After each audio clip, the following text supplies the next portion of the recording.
Hello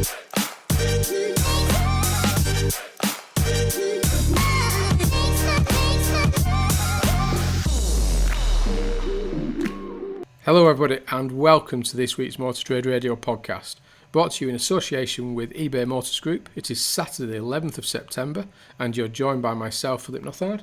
And me, Curtis Hutchinson. This is episode 47, season 7 of Motor Trade Radio, bringing you all the chatter that matters. Once again, we've gathered together this week's big car retailing stories across the franchised and independent sectors for you to enjoy all in one place, on demand, on your podcast feed.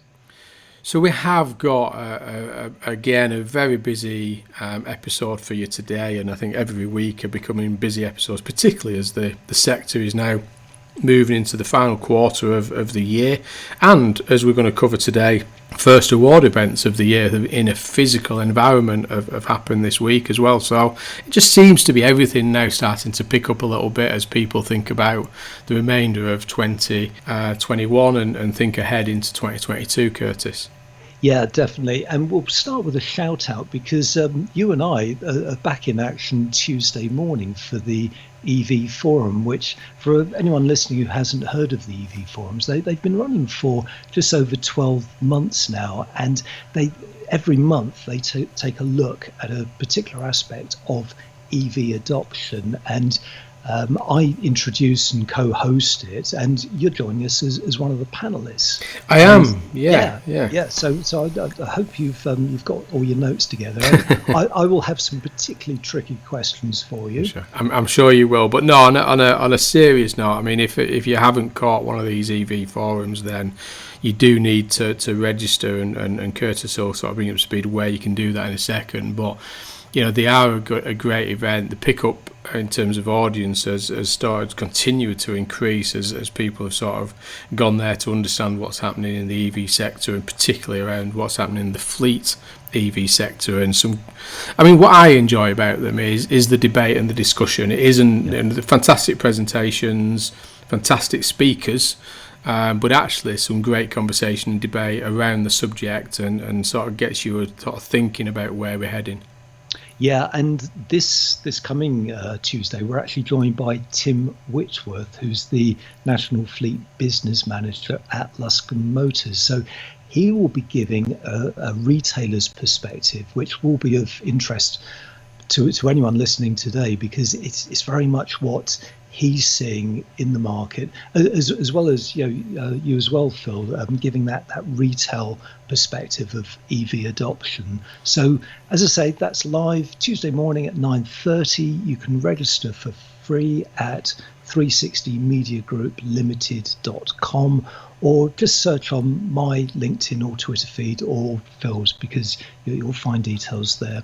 Definitely, and I say, you and yourself and Ian Richardson has done a fantastic job with that over the last 12 months. So looking forward to joining on Tuesday. Yeah, now we've had a live event this week, a real event, people together in a room celebrating best practices with the return of the AM Awards. Yeah, and it looked a great event. I mean, I think they were unsure of how many would go to this, with it being a physical and still obviously everything's still a little bit unclear for the sort of lockdowns and the remainder of the year, but it looks like it was a great event. Some great results there for some of particularly the dealer sector, which we will talk about shortly, but no, it looks like a fantastic event down in Birmingham that they had, and it's the first of a few that we've got now until the end of the year, I think. Yeah, I like the way you say down in Birmingham, because of course it's to Birmingham for me. It is, yes. Now, our thanks to sponsor eBay Motors Group for an exclusive first sight of its August used car market view. So we'll be taking a look at that. Also this week, we have our regular Men-Able Moments with Steve Whitton. So he'll be sharing some best practice thoughts on mental health well-being in the motor trade. Yeah, and as always, if you do want to come onto the show, either as a Saturday morning guest or an exclusive midweek guest, then please do reach out and get in contact with Curtis and myself through LinkedIn, Twitter, or you can email us at motortradradio@yahoo.com. And if you have any press releases or news releases that you'd like us to share and talk about on the show, then again, please do get in touch, and we're more than happy to do that. Okay, so let me tell you about this week's headlines. So we'll take a look at a used car market starved of stock. Lookers promises to repay furlough cash as it reveals new board and H1 record profits. New car registrations dropped 22% in August as OEMs battled supply issues, but August also proved a boost for van sales. Dealers unable to offer test drives due to vehicle supply problems. And finally this week, we'll be asking the question, will steering wheels become optional extras by as early as the mid-2020s? Steering wheel, sir, without a car? Yes. Yeah. We'll see. But no, as we said earlier, we've got the AM Awards, and we want to give a shout out to some of the winners. And we would say head over to AM Online. They have got a full list of the winners and the runners-up and those that were finalists, and pictures and from the evening as well, as people were celebrating on the way in and as they won the awards. So yeah, we've got some results there, and I think the one that they start off with is best marketing strategy, and that was in the highly commended was Shelbourne Motors, but actually the winner went to Truss Ford. So congratulations there, Truss Ford, on winning best marketing strategy. Yeah. Best online customer experience, highly commended, Perry's Motor Sales, and the winner for that category was Peter Vardy. And the best in customer service, the highly commended, went to Drive Motor Retail, and the winner is actually Accrington Garages Vauxhall, so up north there, Curtis. and staying up north, because best after sales team, highly commended, Marshall Mercedes-Benz of Bolton, and the winner was Sytner Harold Wood. And the best sales team went to, there was no highly commended for this, and this is for the best sales team for new and or used cars. And actually that went to Mercedes-Benz of Southampton. And I think looking at some of the pictures there, they really did enjoy winning that award. Community Hero Award, highly commended, Swansway Group, and the winner was Peter Vardy. And then we're looking into the best EV dealership, very topical there, Curtis, considering what we just talked about for Tuesday. And the highly commended was Marshall Volkswagen in St Albans, and the winner went to Norton Way Nissan. Best used car dealership franchise, highly commended, Humphreys and Parks, and the winner was Marshall Mercedes-Benz of Preston. And we've got best dealership, and there's two highly commended, and that was Mercedes-Benz Bolton of Marshalls there, and the second highly commended was Mead and Skoda. But actually the winner was Stephen Eagle, Toyota, down in Milton Keynes there. Which brings us on to best used car dealer group, franchised and independent, was won by Hendy Group. And finally, before we talk about, not finally, we've got two more there, sorry Curtis. So we've got the best dealer group. Now this is for up to 10 sites. I'm sure it won't be long before he's out of that category, the winner of this one. But the highly commended went to Shelbourne Motors. So two recommendations there for Shelbourne. But the winner went to our friend John O'Hanlon at Waylands. And best dealer group, highly commended, Trust Ford, and the winner, Marshall Motor Group. And we can't miss that the Hall of Fame this year, the inductee to the Hall of Fame was Professor Richard Parry-Jones, CBE, the late chairman of Marshall's Motor Holdings, who obviously we lost recently. Yeah, so a huge shout out to everyone who won, was highly commended, and was shortlisted. So that looks like that was a really good evening. So, some shelves getting seriously full there with the awards now. Absolutely right. So, staying with AM, the headline is Used Car Market Starved of Stock.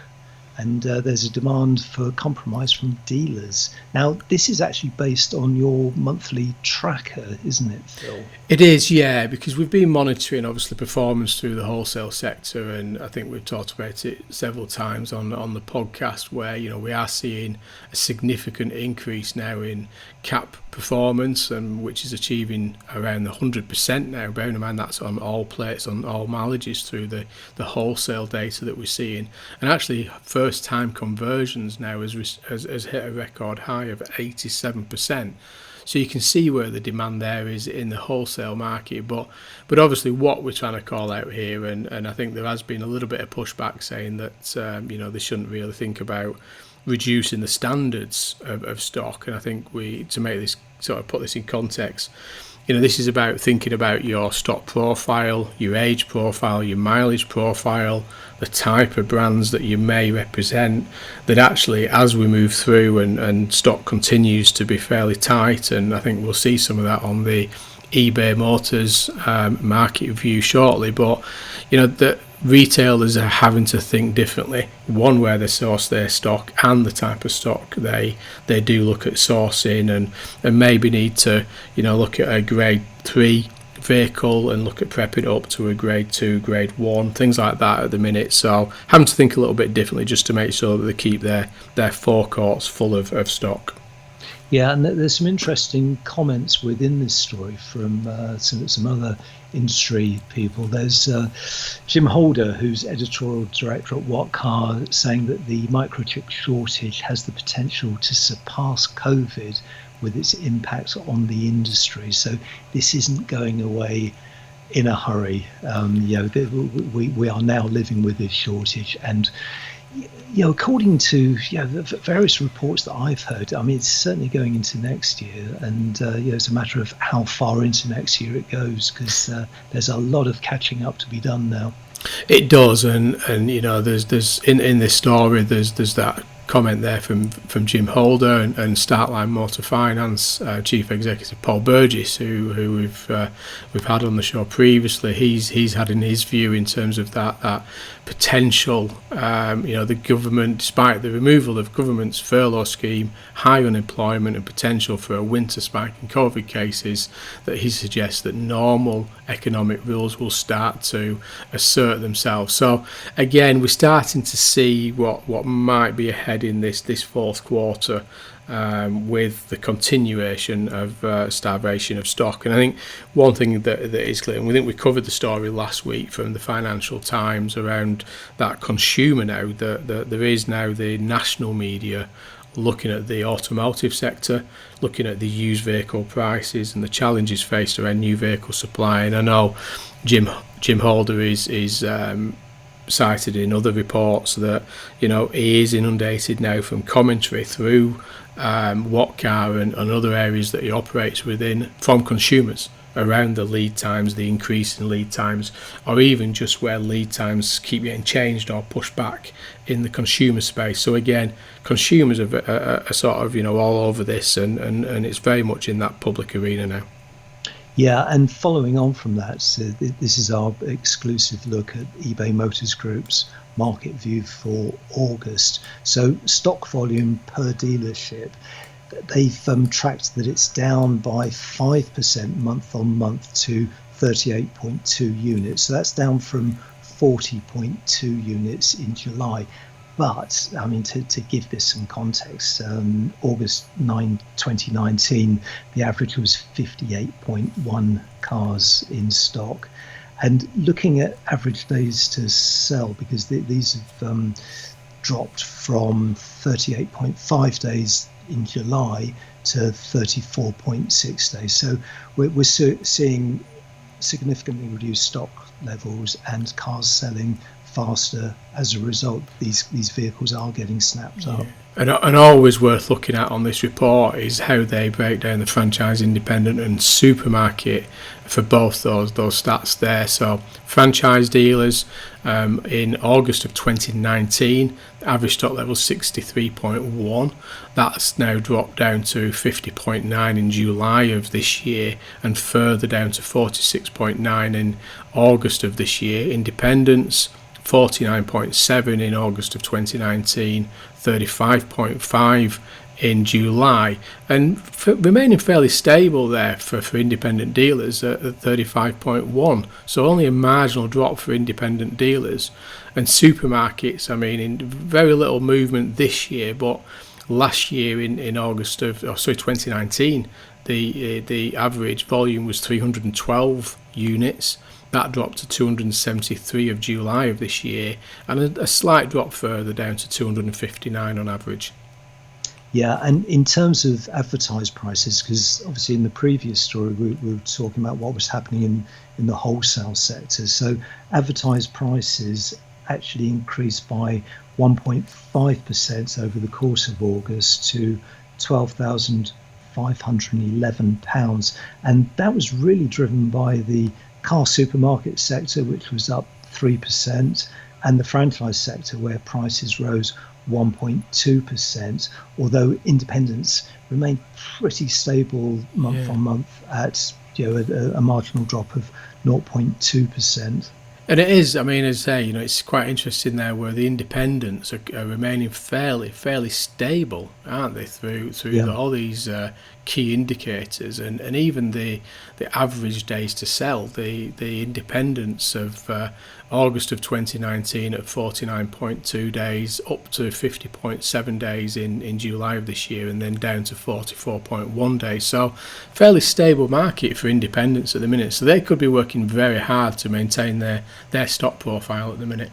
Yeah, definitely. And what really caught my eye in the stats here, and it follows on from our conversation a couple of weeks ago with Darren Martin, when he was talking about which sectors were in heavy demand in the wholesale sector, because he did point towards the sort of bigger MPVs, SUVs, and we see a top 10 of the fastest sellers dominated by a couple of MPVs and certainly quite a few SUVs. So I'll just take you through the top five, because the Citroen C4 Grand Picasso, number 5. Number 4, Citroen C4 Picasso. Number 3, Hyundai Tucson. Number 2, the Kia Sorento. And number 1, the Seat Alhambra. So some big family cars there, which kind of indicates that what we're hearing about staycations, people not going abroad on holiday, and possibly buying bigger cars, bigger family cars. Definitely. So this is an exclusive for the podcast, but I think it'll probably be available from Monday onwards. So do head over, have a look at that, because we're only covering a high level of the data that's available within this report, and it does show average volumes, vehicle views, and things like that, and talks about obviously the total eBay group by month in terms of volume of leads as well. So do head over that and have a look at some of the detail behind it. It just might help you make some informed decisions there. You're listening to All the Chatter That Matters on Motor Trade Radio, brought to you in association with eBay Motors Group. This is your weekly one-stop shop for all the biggest car retailing headlines from across the media, available on demand wherever you are on your podcast feed. And now we have this week's Men-Able moment with Stephen Whitton, talking about psychological safety in the motor trade. Hi Curtis, hi Phil. Thank you for another opportunity on Motor Trade Radio podcast to do a little Men-Able moments. Particularly poignant this week, as of course we mark World Suicide Prevention Day. And I want to ask everyone a bit of a question, and that is around psychological safety. Now, there's a fantastic video. You can look it up on YouTube. It's by a guy called Johan Hari, and he talks about the subject of depression and anxiety, and talks in there that in the vast majority of cases, I say the vast majority because there are clearly cases where depression is caused by biological issues. But he talks about the reason that the vast majority of people have depression is because their psychological needs are not being met. And when, of course, that gets to a crisis point, that people don't feel they can reach out, they can't talk about stuff, they can't have open and honest, frank conversations with people, they don't feel that they are supported, then it can get on a very, very slippery slope very quickly. And we're doing a lot of stuff around looking at that from a psychological safety point of view. Now, there is the adage, even, of put your own oxygen mask on before you help others with theirs. You know, that thing they do on planes when they do that safety announcement. And that's really true, because actually it's you that's responsible for your psychological safety. It's you that's responsible for making sure that you are in a good place to be able to reach out and talk to people. But that's a lot easier said than done. So if it's just you, that's, you know, you're just an individual listening to this, what do you do to make sure that you take responsibility for your own psychological safety? Are you in an environment where you can reach out and talk to people? And just ask yourself a few questions. Do you get up in the morning with a bit of a spring in your step? Do you feel that your job, however mundane you might feel it is or necessary for whatever situation you're in right now, is it contributing to humanity, to the planet, to your purpose? Do you feel that you can have those honest and frank conversations with people? And do you feel that those people around you will be supportive? Because those are the things that will contribute to your feeling of psychological safety. Now, if you're an employer, you have a responsibility to create an environment that encourages and enables people to feel psychologically safe.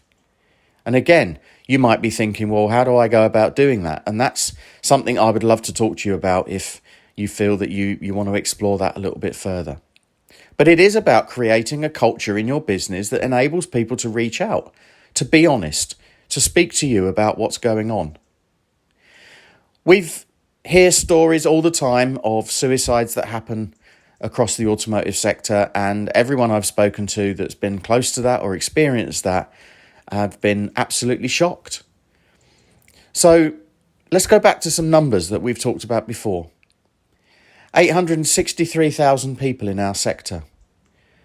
World Health Organization say that 1 in 4 at any one time is suffering with a mental health issue. That's 216,000 people. And if the suicide rate is, as it's published quite often, 17 in 100,000, that means there are 146 people across our sector that could potentially take their own life during the course of the next year. So, some sobering numbers, and a large part of that is about feeling that we can create some psychological safety, either for ourselves as individuals or as employers for the people that are around us. So let that phrase, psychological safety, resonate with you. As I said, it was World Suicide Prevention Day this week. And, you know, it shouldn't just be one day of the year, should it, that we raise this subject. So, as always, reach out. You know how to get hold of me, menable.org, or I'm on LinkedIn, which is Stephen J. Whitton.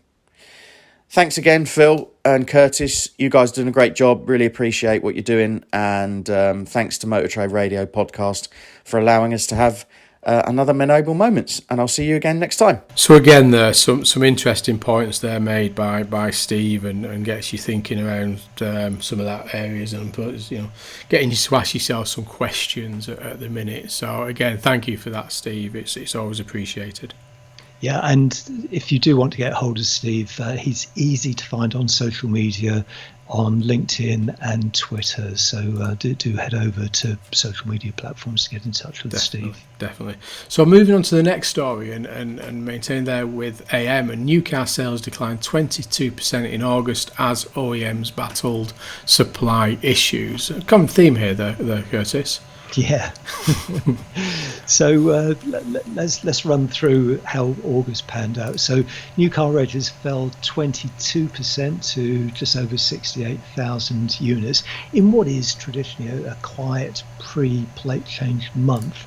And within that, private registrations were down 15%, fleet was down 27.5%, and business was down 34.7% for the month. But it's not all gloom and doom, because when you start looking at the year-to-date figures, private is actually up 16%, fleet up 24%, and business up 19.4%.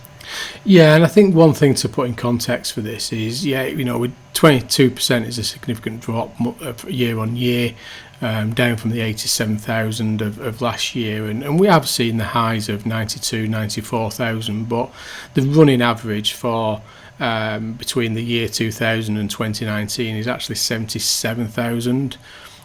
So we're down sort of 9,000 units on the normal average August, and I think to put this in context, the last 3 or 4 years have been impacted by the WLTP and the RDE that made some shifts around that August registration period. But I think you touched on it earlier in the show, Curtis, where there is a lot more noise now coming out from the OEMs and the consumers about those lead times now extending further and further into 2022, depending on what type of vehicle you want and what's available, and whether you're prepared to take something that's in stock or not. Yeah, and a couple more year-to-date figures that stood out. So year-to-date registrations are actually up 20.3% to 1.1 million against, obviously the COVID hit 2020, but below pre-pandemic levels, as the sector still battles those chip shortages that we've been talking about. Year to date, and this is an interesting one, diesel accounted for 9.7% of the market, with battery electric vehicles closing in on 8.4%, and that's a difference of just 14,000 units now. So whether we see that tipping point achieved by the end of the year, I suspect we will. Yeah. I mean, it's going to be key into that, particularly from a messaging perspective. And we've got some van figures as well from business van this week.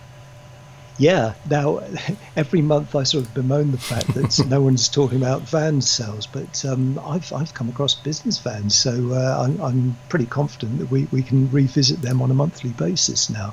So, in terms of registrations for August, they actually hit a record high of 20,582 registrations, and that's up 6.1% year on year. Now, compared to those pre-pandemic 5-year averages that the SMMT tends to quote, the industry recorded a 21.1% increase in new regs in what is typically the market's second quietest month of the year, so pretty good going there. Yeah, and there's lots of conversations internally with one of my colleagues, with Matthew Davert there, and what's going to happen around that van market. I mean, we're continually increasing in used commercial van figures, and he's been monitoring the sort of Euro 5 versus Euro 6 performance and things like this. So it's becoming a very interesting sector to look at that. So maybe we'll get a couple of experts on to talk through some LCV updates and what they're seeing in the sector. Yes. Now moving on to car dealer, they've the headline here is Lookers promises to repay furlough cash as it reveals new board and record profits. So quite a lot to cover in this story. So let's start with the figures. So in fact, let's as I say, there's a lot to cover. So Lookers has pledged to repay £4.1 million of furlough cash after posting a record first half of the year, and that's up to the end of June, with underlying profit of £50.3 million. Now, the story says that in a bullish update to the stock exchange, the group made because the group actually made a £36.5 million loss in the same period last year. the strength of the recovery. Yeah, I mean they've been through a torrid time, haven't they, Lookers? We Yeah. can't deny that. You know, we know about all the stories behind Lookers in terms of coming off the stock market, a lot of changes at the senior level at Lookers, but it does look like they're on the way out of that position now, that they are reporting more positive forecast and recovery. We've seen a lot of changes now at that senior exec level, haven't we? And they have announced further changes at that senior exec level in the latest announcement as well. Yeah, so it announces that Ian Bull joins in October as non-exec chairman, taking over from Phil White. And Ian Bull is currently director of Domino's Pizza and was previously CFO at Ladbrokes and Green King. But his CV also includes spells at BT, Disney, and Whitbread. So that's not a bad CV. And what a great background there in retailing. Yeah, definitely. I mean, he's certainly got the brands behind him there. So I think Matt Rayban and his senior exec team seem to be very much looking forward now, and I think the market is now seeing the positivity and the recovery of Lookers in what is still a challenging marketplace, but at least there is some light at the end of the tunnel for the recovery from Lookers. And I think Mark Rayban, who's the chief executive there at Lookers, has said that they've delivered a record performance in H1 despite significant COVID-19 related disruption, and that demand has continued to be strong as a sustainable presence for car-based travel amongst consumers. So again, back to your point around the data within the eBay Motors update, very much looking at that car-based travel from consumers at the minute. Yeah, and also joining the board is Oliver Laird, who joins as CFO, and he was previously with First Direct Bank, Cooperative Insurance and UK General Insurance. And before we move on from that story, it's worth pointing out that new car sales for the period, for those 6 months, was actually up 45.7% like for like, and obviously outperforming UK markets, which was up 39%. And used sales were up 38.3% in H1, where the group reaped the benefits of increased margins.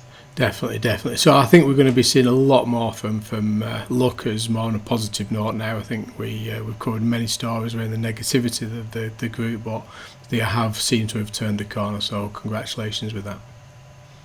Next headline is with AM Online, dealers unable to offer test drives due to, guess what, Phil? Vehicle supply problems.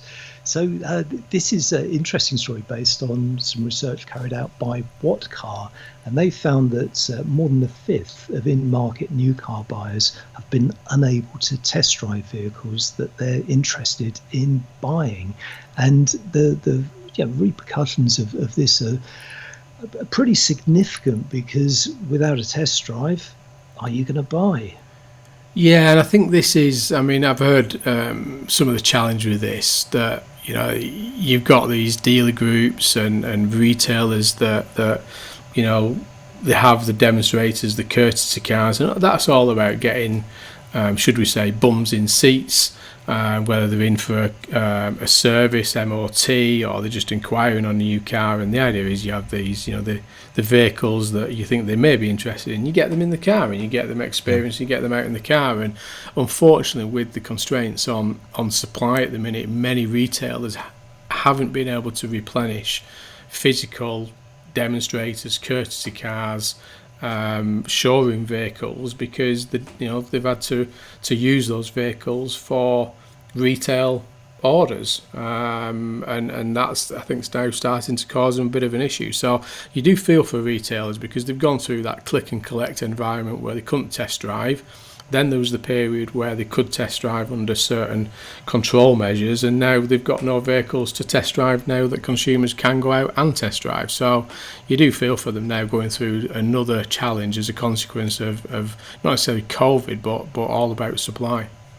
Yeah, and you're absolutely right. They do face a dilemma, don't they? Because if they have these cars sitting there on their sites, and they're being used for, as you say, courtesy cars, test cars, whatever.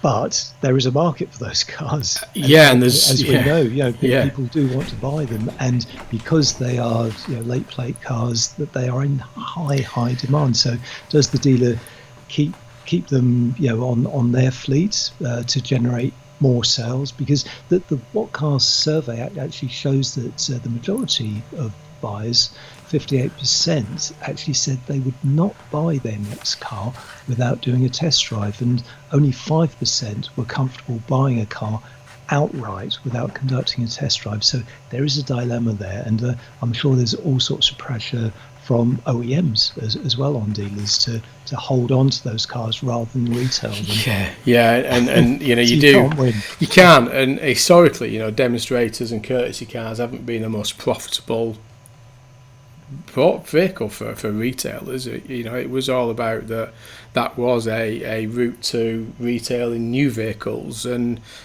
but now they are a profitable proposition for retailers, and unfortunately they've either not got them or they've been asked not to sell them because they haven't got anything to replace them with. So when the opportunity is the most it's going to be in terms of return on that investment and maximising the return for that courtesy car or demonstrator that you would normally cost you in terms of write back and write down, is actually like you've got no to replace it with. So again, an interesting dilemma, and it will be what is going to be key is when you start to see what happens as we start to get stock, where that will go, and what will happen to the market, whether that's going to be in Q1, Q2 or even Q3 of next year. So interesting times ahead. Yeah, and you know what? The research actually shows that 59% of customers expect to have their next new car delivered within 8 weeks of placing an order. Good luck. There's been an awful lot of disappointed customers there, because last week we covered that story about Jaguar Land Rover informing leasing companies about a 12-month wait on some vehicles. 53, I think, wasn't it? 53 models, I think. Yeah, it was 53 models. So that's 12 months. And the research also shows that 41% of buyers would switch to a vehicle from another make if delivery didn't meet their time expectations of those 8 weeks. So there's lots to play out here. So our final and thinking ahead, we're looking at where we can't get vehicles today, but actually the final of this week comes from Automotive News Europe, and interesting. So today we're thinking about replacement and courtesy cars, lead times, demonstrators, new car orders, but actually a former VW exec predicts that steering wheels will be an option by the mid-decade. So not far off. They're talking about that you may not require a steering wheel on cars very soon. Yeah, within the next 4 years. So this is all based on comments from former VW and Apple exec Johan Jungwirth, and he's now vice president at the Intel-owned Mobile Eye, and he's saying he expects driverless taxis to be on the road in Germany by next year, and his company is working on the delivery of level 4 driverless tech within Germany, and he expects robo-taxis at some stage between 2022 and 2025, with the tech rolling out state by state during that period. But he also expects that level 4 tech to become standard on some high-end privately owned cars, and as an option in other sectors. And the killer quote from this is, at that point, a person can decide whether to purchase a car with or without a steering wheel. So it's a bold prediction. There's not an option you ever expected to see on an order of a new vehicle, is it? But it is very interesting. I think the key with this is, and an area that I've been looking at internally at the minute is, you've got the capabilities within the car itself to go driverless and to go steering wheel-less, should we say, at that level 4 autonomous. But actually, will the infrastructure be ready? This is about connectivity. That vehicle requires the infrastructure more than we need infrastructure today for electric vehicles. That vehicle will need to connect with everything seamlessly and in time to be able to mobilise itself across the network. And I'd question whether 4 years is soon enough, bearing in mind where we are with the electric charging network currently and what's on the horizon there, whether we will be in a position where the vehicle technology might be there, but will the infrastructure in terms of the connectivity within the infrastructure be ready enough? But we will keep an eye on that one. Yeah, and we'll definitely keep an eye on Germany to see how it does develop and roll out there. Definitely. So as we said right at the start, busy week of headlines there. We haven't had a chance to cover everything, and we haven't had a chance to cover everything in detail that we have talked about today. So we do urge you, as always, check out the media platforms that we've mentioned in today's podcast, and do check out the eBay Motors market view as well for the detail around some of the figures that we did share with you today. That's all for now. You've been listening to the weekly Motor Trade Radio podcast brought to you in association with eBay Motors Group. Thanks for joining us for all the chat that matters. We're back next weekend with our take on what's happening in the car retailing sector. Also, join us both live on Tuesday morning at 9:30 for the EV Forum. Until then, it's goodbye from me. And it's goodbye from him.